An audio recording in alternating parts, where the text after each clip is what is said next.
ఏదో భయంకరమైనటువంటి పరిస్థితి వచ్చేసింది. ఆయనకు అసలు గుండె జబ్బు ఉంది. ఇలా అయితే ఆయన ఎక్కువ కాలం నెట్టలేడు. 52 రోజులు అయిపోయింది. ఆయన తిరిగి వస్తాడా రాడా? ఆయన ఆరోగ్యం పూర్తిగా దెబ్బతినిపోయింది. చివరికి ఆయనకి ప్రాణాపాయం ఉంది అని చెప్పేసి పెద్ద పెద్ద హెడ్డింగ్లు పెట్టి రాశారు. బయటకు వచ్చాడు. ఏమండి ప్రాణాపాయం ఉంది ఆయనకి? ఏంటి ఆయన విజను? లోపలుంటే ఏడుపులు పెడబొబ్బలు, బయటికి వస్తే అరుపులు కేకలు. ఇందులో ఏమైనా ఉందా? ఆపరేషన్ అని ఆపరేషన్ కోసం వచ్చాడు. ఆపరేషన్ చేయించుకుంటే మళ్ళీ హాస్పిటల్కి వెళ్ళలేదు. అది వేరే విషయం అనుకోండి. అంటే ఏమిటి దాని అర్థం? చంద్రబాబు నాయుడు గారి విజన్ ఏమిటాయంటే అందితే జుట్టు, అందకపోతే కాళ్ళు. దట్ ఈజ్ చంద్రబాబు నాయుడు గారి విజన్ అని మనం చేస్తున్నా.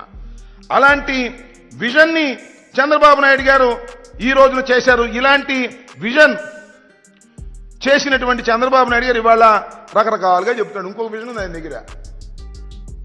ఎన్నికలకు ముందు మేనిఫెస్టో రిలీజ్ చేసే విజన్. దస్తాలు మేనిఫెస్టో రిలీజ్ చేస్తాడు. లేనిపోని అని చెబుతాడు.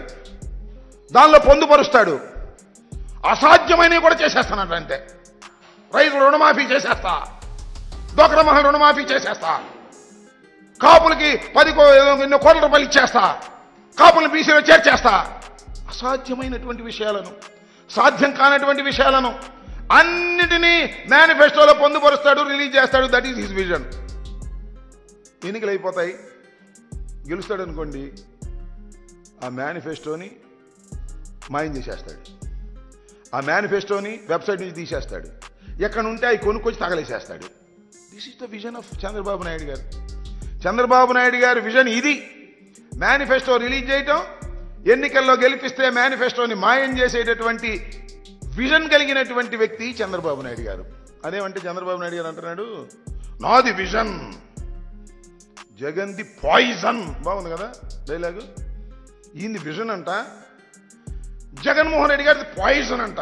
ఏమయ్యా జగన్మోహన్ రెడ్డి గారిది పాయిజన్ అయితే 2,53 కోట్ల రూపాయలు బటన్ నొక్కి పేద ప్రజలకు ఇస్తే విషం ఎలా అవుతుంది చంద్రబాబు నాయుడు గారిని అడుగుతా ఉన్నా.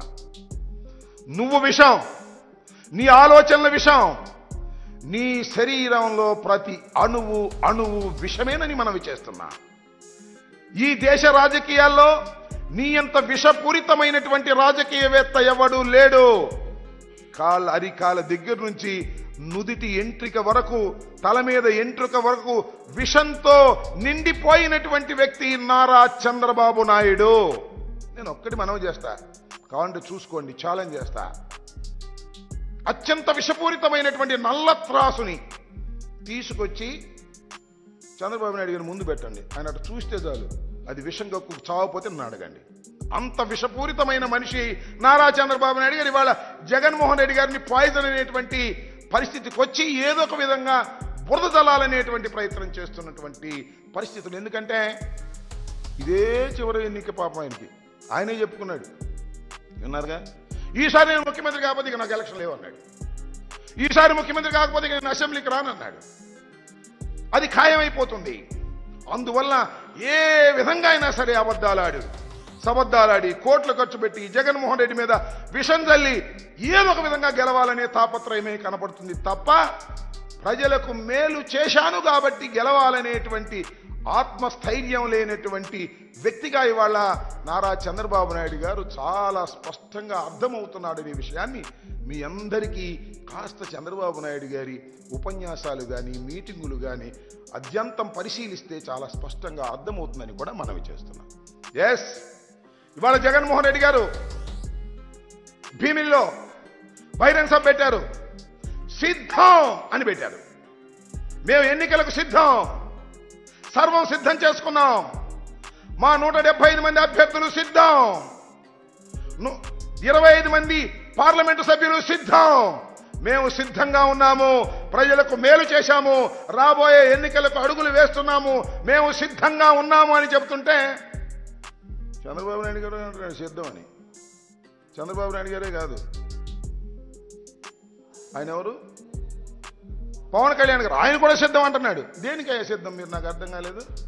మీ ఇద్దరు కలిసి కూర్చుని మాట్లాడుకుని సీట్లే అనౌన్స్ చేయలేనటువంటి దౌర్భాగ్యమైన పరిస్థితిలో ఉన్నారో, డ్రామా ఆడుతున్నారో తెలియదు నీకు. పవన్ కళ్యాణ్ గారు ఎక్కడ నిలబడతాడో తెలియదు, అనౌన్స్ చేయరు. చంద్రబాబు నాయుడు గారు 1 నిలబడతాడో 2 నిలబడతాడో తెలియదు. వీళ్ళు సిద్ధం అంట. దేనికయ్యా మీరు సిద్ధం? ఒకదానికి మాత్రం మీరందరూ సిద్ధం. ఎన్నికలు అయిపోయిన తర్వాత తట్ట బొట్ట సర్దుకొని హైదరాబాదు నివాసానికి చేరడానికి అందరూ సిద్ధంగా ఉన్నారు.